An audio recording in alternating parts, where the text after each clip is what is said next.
Dans cette vidéo, on va expliquer les formules importantes pour comprendre le mouvement des planètes. Pour ça, on va définir les trois lois de Kepler et comment est-ce qu'on calcule l'énergie d'une planète. La première loi de Kepler, elle décrit le mouvement de la planète. Le mouvement d'une planète, c'est une ellipse qui a deux foyers et un de ces foyers est occupé par le Soleil. On va définir différents termes. La périhélie, c'est ce point-là et l'aphélie, c'est ce point-là. Ensuite, mathématiquement, une ellipse, ça se définit avec cette formule, où A, c'est le demi-grand axe, le demi-petit axe. Ensuite, on définit différents termes qui nous serviront pour les calculs, notamment l'excentricité, avec le terme C, qui est la distance entre le foyer et le centre de l'ellipse. Pour finir, on a R, qui est la distance planète-soleil, qui vaut ce terme-là. La deuxième loi de Kepler, elle va définir la vitesse de la planète.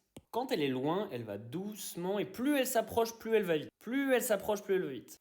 Ce qui est constant, c'est l'air parcouru pour un même temps. Donc si par exemple, entre ici et ici, il y a 1 heure qui se passe, l'air ici sera égal à l'air là s'il y a 1 heure entre cette position et cette position. Chacun des traits ici représente la position d'une planète séparée par le même temps. Chacune de ces aires est égale. Maintenant, comment est-ce qu'on fait pour calculer la vitesse angulaire de la planète? La vitesse angulaire, c'est la variation de l'angle dans le temps, et on peut le calculer comme 2π, qui est l'angle parcouru, divisé par la période. La période, c'est le temps que met la planète à faire le tour. L'air qui est balayé par unité de temps, donc la dérivée de l'air par rapport au temps, elle se calcule avec cette formule-là. Donc si vous voulez l'air entre deux moments, il vous suffit d'intégrer entre le moment 1 et le moment 2. Ensuite, la loi qui régit le mouvement, c'est la conservation du moment cinétique. Vu que ici, on a uniquement une force de gravité qui est dans la direction du rayon, le moment de force, qui est égal à rayon produit vectoriel, la force, est nul. La raison pour ça, c'est que ces deux vecteurs sont collinéaires. Vu que la somme des moments est nulle et qu'il est égal à la variation du moment cinétique, on a donc que le moment cinétique est constant. Ce qui nous donne cette égalité. Pour finir, si on veut calculer la vitesse de la planète, on peut se servir de cette égalité.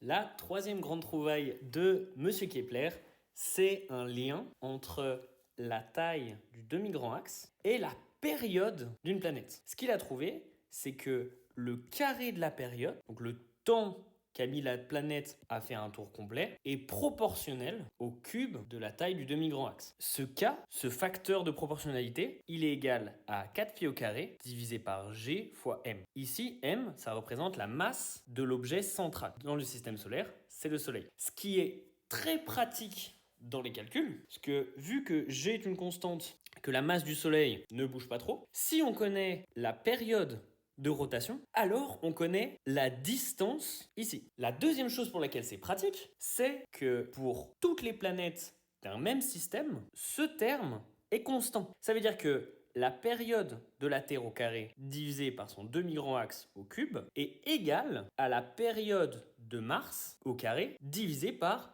son demi-grand axe au cube. Les dernières formules qu'on va voir ici qui pourraient être utiles pour nos examens, c'est celles qui décrivent l'énergie d'un objet en orbite. Donc ça peut être une planète autour du Soleil ou un satellite autour de la Terre. L'énergie, elle est stockée de deux façons. Elle est stockée en énergie cinétique, qui est l'énergie due à la vitesse, et elle est stockée sous forme d'énergie potentielle. Ici, le R, c'est la distance à la planète, le G, c'est la constante de gravitation, M, c'est l'objet central, donc ici la Terre, et M, c'est l'objet qu'on est en train d'étudier, donc notre satellite. Si on met toutes les formules ensemble, donc qu'on additionne l'énergie cinétique et l'énergie de pesanteur, on trouve ce terme-là. Ce terme-là, c'est l'énergie totale du satellite. Ces formules-là, elles vont pouvoir être pratiques si par exemple on veut savoir quelle énergie on a besoin pour faire passer ce satellite d'une orbite basse à une orbite haute. Le satellite, il va devoir pousser, appliquer une certaine force pour lutter contre la gravitation. On a deux manières de calculer ça.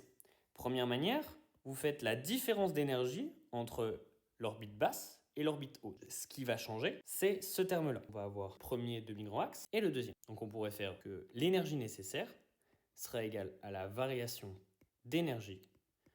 Donc on aurait l'énergie en 2 moins l'énergie en 1, ce qui nous donnerait moins Gm fois M 2 à 1, moins, donc plus, M sur 2A2. Ça, c'est l'énergie nécessaire pour passer de l'un à l'autre. Une deuxième manière de le calculer, ce serait de se dire que pour que le satellite aille de cette orbite à cette orbite, il doit lutter contre la force de gravité. On pourrait calculer le travail dû à la force de gravité. Le travail, ce serait l'intégrale de R1 à R2, R1 et R2, de la force de gravité selon le chemin. Ça serait la deuxième manière de le calculer. Voilà, c'était l'explication des formules principales pour décrire le mouvement des planètes. Si tu as une question, vraiment, n'hésite pas, on est là pour ça.